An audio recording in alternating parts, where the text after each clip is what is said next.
ഒഡീഷയിൽ നടന്ന സംഭവം വളരെ ഞെട്ടിപ്പിക്കുന്ന ഒരു കാര്യം കൂടിയുള്ളത്, അക്രമികൾ ഈ പുരോഹിതരോട് പറഞ്ഞു അത്രേ, ഇവിടെ BJD മാറി BJP ആണിപ്പോൾ ഭരിക്കുന്നത് എന്ന് പറഞ്ഞുകൊണ്ടായിരുന്നു അക്രമം മുഴുവൻ. അപ്പോൾ BJP എവിടെയെല്ലാം ശക്തിപ്പെടുമോ, BJP എവിടെയെല്ലാം അധികാരത്തിൽ വരുമോ, അവിടെയെല്ലാം ക്രൈസ്തവരും അതോടൊപ്പം മുസ്ലിങ്ങളും ദളിതരുമെല്ലാം വേട്ടയാടപ്പെടും.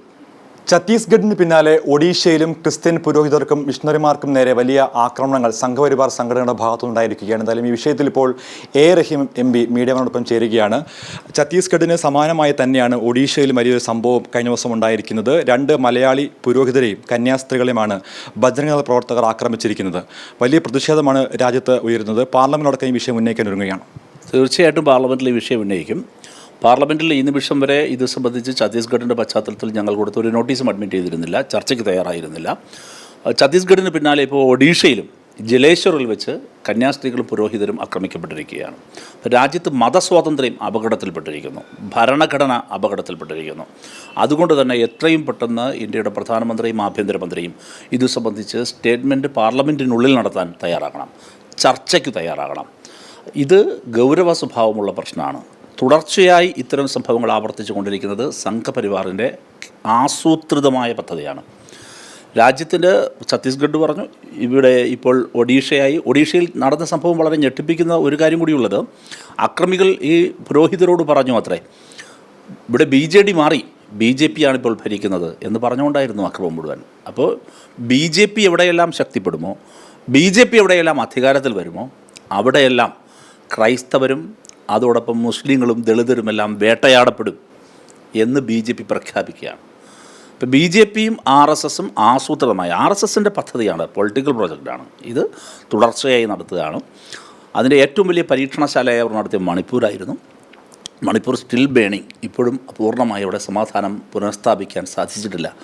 അതിൻ്റെ പിന്നാലെ ഒട്ടനവധി ചെറുതും വലുതുമായ സംഭവങ്ങൾ ആവർത്തിച്ചു. നിരവധി പുരോഹിതർ ജയിലിലായി. മതപരിവർത്തന നിരോധന നിയമം ശക്തമായി നടപ്പിലാക്കി. ആൾക്കൂട്ടക്രമങ്ങൾ വ്യാപകമാകുന്നു. ഒടുവിൽ ഛത്തീസ്ഗഡിൻ്റെ ചർച്ച വിട്ടൊഴിയുന്നതിന് മുമ്പ് തന്നെ ഇപ്പോൾ ഒഡീഷയിലും ആവർത്തിച്ചിരിക്കുകയാണ്. അതീവ ഗൗരവമുള്ള പ്രശ്നമാണിത്. മതസ്വാതന്ത്ര്യം സംരക്ഷിക്കണം. ഇന്ത്യയിലെ മതസ്വാതന്ത്ര്യം എന്നത് ഒരു മനുഷ്യന് നൽകിയിരിക്കുന്ന ഭരണഘടനയാണ്. അപ്പോൾ ഭരണഘടന ഉറപ്പ് നൽകിയിരിക്കുന്ന മതസ്വാതന്ത്ര്യത്തെ പ്രൊട്ടക്റ്റ് ചെയ്യാൻ ഗവൺമെൻറ്റിന് ബാധ്യതയുണ്ട്. പക്ഷേ ഗവൺമെൻറ് അത് ചെയ്യാതിരിക്കുന്നത് ഗവൺമെൻറ് രാഷ്ട്രീയ പദ്ധതി നടപ്പിലാക്കുന്നത് കൊണ്ടാണ്. അതൊരിക്കലും അംഗീകരിക്കാനാകില്ല. ശക്തമായ പ്രതിഷേധം ഉയർത്തിക്കൊണ്ടുവരും. ഈ ആക്രമണത്തിനിരയായ ഫാദർ ലിജോ ഇന്നലെ മീഡിയ വണ്ണോട് പ്രതികരിച്ച് അദ്ദേഹം പറഞ്ഞിരിക്കുന്നത് വലിയ ആക്രമണമാണ് ഉണ്ടായിരിക്കുന്നത്. പ്രത്യേകിച്ച് കന്യാസ്ത്രീകളെ ആക്രമിക്കാൻ തുടങ്ങിയപ്പോൾ മറ്റ് സ്ത്രീകളോടൊപ്പം അവർ വന്ന ഗ്രാമത്തിലേക്ക് തന്നെ മാറ്റിയതുകൊണ്ടാണ് വലിയൊരു ആക്രമണം ഒഴിവായതെന്നാണ്. പോലീസ് സ്ഥലത്തെത്തിയിട്ട് അവർ നിസ്സഹായരായി നോക്കി നിൽക്കുകയായിരുന്നു. യാതൊരു പ്രതികരണവും പോലീസിൻ്റെ ഭാഗത്തുണ്ടായില്ല. ഇവർ തന്നെ അവരുടെ ലോക്കൽ ചാനലുകളെ, മീഡിയകളെ കൊണ്ടുവന്ന് ഇത് പബ്ലിഷ് ചെയ്യാൻ വേണ്ടിയുള്ള ശ്രമമാണെന്നാണ് ഇന്നലെ അദ്ദേഹം നമ്മോട് പറഞ്ഞത്. ആൾക്കൂട്ട ആക്രമണങ്ങളെ ആഘോഷിക്കുകയാണ് സംഘപരിവാർ. അവർ ഒളിച്ചല്ലല്ലോ ഇതൊന്നും ചെയ്യുന്നത്. അവർ ആൾക്കൂട്ട ആക്രമണങ്ങൾ നടത്തുന്നു, എന്നിട്ട് അതിനെ ആഘോഷിക്കുന്നു. സമൂഹത്തിൽ ന്യൂനപക്ഷങ്ങൾക്കിടയിൽ, ദുർബലർക്കിടയിൽ ഭീതി വളർത്തുന്നു. അതാണ് ഞാൻ നേരത്തെ പറഞ്ഞത്, ഒരു പൊളിറ്റിക്കൽ പ്രൊജക്റ്റാണ്. ഭീതി ഉൽപ്പാദിപ്പിക്കുന്നതിനും ഭീതി വളർത്തുന്നതിനുമുള്ള പൊളിറ്റിക്കൽ പ്രൊജക്റ്റാണിത്. സാമുദായിക ധ്രുവീകരണം ഉണ്ടാക്കുന്നതിനുള്ള രാഷ്ട്രീയ പദ്ധതിയാണിത്. അതുകൊണ്ടാണ് ഇത് ആഘോഷത്തോടുകൂടി നടപ്പിലാക്കുന്നത്. പോലീസിൻ്റെ കാര്യം പറഞ്ഞു, ഛത്തീസ്ഗഡിലും സംഭവിച്ചത് തന്നെയാണ്. പോലീസിൻ്റെ കസ്റ്റഡിക്കുള്ളിൽ വെച്ചാണ് ഈ സംഘപരിവാർ ക്രിമിനലുകൾ വന്ന് ഇവരെല്ലാം, ഇവരുടെ പൗരത്വത്തെ, ഇവരുടെ അസ്തിത്വത്തെ ഒക്കെ ചോദ്യം ചെയ്തത്. ഈ സുഖ്മോയ് മണ്ടോയെ എന്ന് പറയുന്ന പയ്യനെ മാറ്റി ഒരു റൂമിനകത്തേക്ക് കൊണ്ടിരുത്തി തല്ലുന്നത് പോലീസ് പ്രമൈസസിലാണ്, പോലീസ് കസ്റ്റഡിക്കകത്ത് വെച്ചാണ്. പോലീസ് കാഴ്ചക്കാർ മാത്രമാവുകയാണ് ഡബിൾ എഞ്ചിൻ സർക്കാരുകളുള്ള സ്ഥലത്തെല്ലാം. BJP ശക്തിപ്പെടുന്നിടത്ത് എന്താകും നാളെ BJP ശക്തിപ്പെട്ടാൽ എന്നതിൻ്റെ ദൃഷ്ടാന്തമാണ് ഈ കാണുന്നത്. എല്ലാ മതനിരപേക്ഷ വിശ്വാസികളും ഒരുമിച്ചൊന്നായി ഒറ്റ മനസ്സോടെ ഇക്കാര്യത്തിൽ പ്രതികരിക്കാൻ തയ്യാറാകണം. പാർലമെൻറ്റിനുള്ളിൽ ഈ പ്രശ്നം ഞങ്ങൾ ഉന്നയിക്കാൻ ശ്രമിക്കും. പാർലമെൻറ്റ് പുറത്തും ഈ ശബ്ദമുയർത്തും.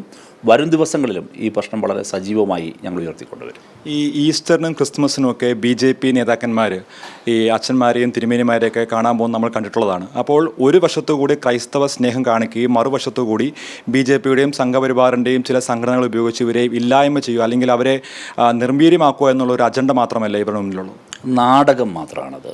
കേരളത്തിൽ ചെയ്യുന്നത് എന്താണ്? 3 തരത്തിലാണ് കേരളത്തിലെ വോട്ട് ബാങ്കിൽ ഒരു സിഗ്നിഫിക്കൻ്റ് ആയിട്ടുള്ളൊരു കമ്മ്യൂണിറ്റിയാണ് ക്രൈസ്തവ ന്യൂനപക്ഷം.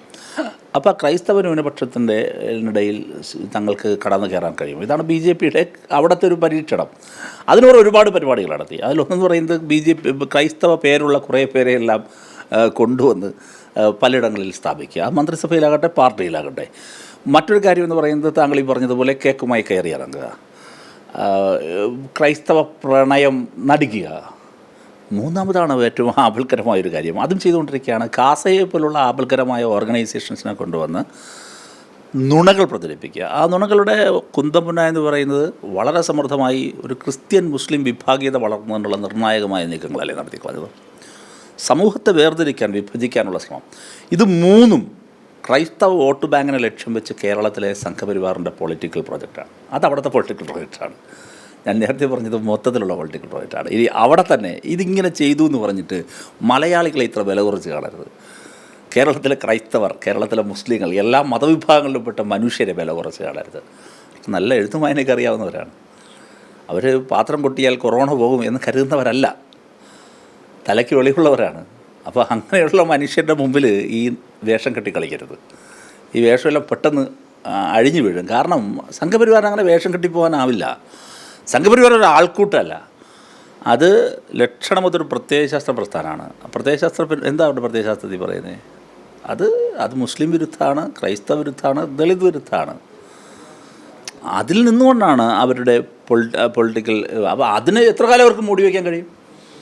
അതുകൊണ്ടാണ് ഇപ്പോൾ ഇവിടെ ചെയ്തു കൊടുക്കുന്നത്. ഛത്തീസ്ഗഡിലും കേരളത്തിലുള്ള ബി ജെ പിക്കാർ ഇവിടെ വന്ന് ഈ നാടകം കളിക്കുമ്പോഴും ഛത്തീസ്ഗഡ് ബി ജെ പി അവസാന നിമിഷം വരെ ശക്തമായ നിലപാടെടുത്തത് അവിടെ നടന്ന ബജറംഗിൽ നടത്തിയ ആൾക്കൂട്ടാക്രമണത്തെ ശരിവയ്ക്കുകയായിരുന്നില്ലേ? പക്ഷേ രണ്ട് അഭിപ്രായമാണ് സംസ്ഥാനത്തെ ബി ജെ പിക്കും കേന്ദ്ര ബി ജെ പിക്കും ഉള്ളത്. ഇവിടെ ഒരു ക്രിസ്ത്യൻ പ്രേമം നടിക്കാൻ ശ്രമിക്കുന്നു, അവിടെ ഇതിപ്പോൾ നടക്കുന്നില്ല എന്നതുകൊണ്ട് തന്നെ അവരെ ഇല്ലായ്മ ചെയ്യാൻ വേണ്ടി നോക്കുകയാണ്. അല്ല, തീർച്ചയായിട്ടും അത് തന്നെയാണ്. യഥാർത്ഥത്തിലെ ബി ജെ പി ഏതാണെന്ന് ചോദിച്ചാൽ ഒഡീഷയിൽ കാണുന്ന ബി ജെ പി, ഛത്തീസ്ഗഡിൽ കണ്ട ബി ജെ പി, മണിപ്പൂരിൽ കണ്ടുകൊണ്ടിരിക്കുന്ന ബി ജെ പി, ഇതാണ് B J P. B J P എന്ന് പറയുന്ന RSS അവരുടെ പൊളിറ്റിക്കൽ പ്രോജക്റ്റ് അതാണ്. മറ്റതെല്ലാം അവിടെ കടന്നു കയറാനുള്ള നാടകങ്ങളാണ്. അപ്പോൾ കേരളം ഒറ്റക്കെട്ടായാണ് സംഘപരിവാറിനെ എല്ലായ്പ്പോഴും പ്രതിരോധിച്ചിട്ടുള്ളത്. മതനിരപേക്ഷ മനസ്സാണ്. കേരളത്തിൻ്റെ പുരോഗമന സ്വഭാവത്തെ തകർക്കാൻ, കേരളത്തിൻ്റെ കമ്മ്യൂണൽ ഹാർമണി തകർക്കാൻ സംഘപരിവാർ തുടർച്ചയായി ശ്രമങ്ങൾ നടത്തിക്കൊണ്ടിരിക്കുകയാണ്. അവരെല്ലാം അപ്പോൾ അതിൽ നമ്മൾ മനസ്സിലാക്കേണ്ട ഒരു കാര്യം, ഈ വാക്കുകൾ വളരെ പ്രസക്തമാണ്. ഇരകളായ പുരോഹിതർ പറഞ്ഞ വാക്കുകൾ ഇവിടെ മാറി. ഒഡീഷയിൽ BJD മാറി, BJP വന്നു. BJP ശക്തിപ്പെട്ടാൽ എന്താകും എന്ന ഒരുപാട് അനുഭവങ്ങൾ നമ്മുടെ മുമ്പിലുണ്ട് ചരിത്രത്തിൽ. ഇപ്പോഴിതാ കൺമുമ്പിലുണ്ട്. അതിൽ നിന്ന് പാഠം പഠിക്കുക, ശക്തമായി സംഘപരിവാറിനെ പ്രതിരോധിക്കുക. അതിന് കേരളം ഒറ്റ മനസ്സോടെ നിൽക്കുകയാണ് വേണ്ടത്. എന്തായാലും വലിയ പ്രതിഷേധമടക്കം പാർലമെൻറ്റിലടക്കം ഉന്നയിക്കാൻ തന്നെയാണ് വിവിധ പാർട്ടികളുടെ തീരുമാനം. രാജ്യത്തിൻ്റെ വിവിധ ഭാഗങ്ങളിൽ ക്രിസ്ത്യൻ പുരോഹിതർക്കും ക്രിസ്ത്യൻ വിഭാഗത്തിനെതിരെ ഉണ്ടാകുന്ന സംഘപരിവാർ അജണ്ടയ്ക്കെതിരെ ശക്തമായ പ്രതിഷേധം തന്നെയാണ് ഉയരാൻ പോകുന്നത്. ഡൽഹിയിൽ നിന്നും ഹരി മുണ്ടൂരിനൊപ്പം സജു തോമസ്, മീഡിയ 1.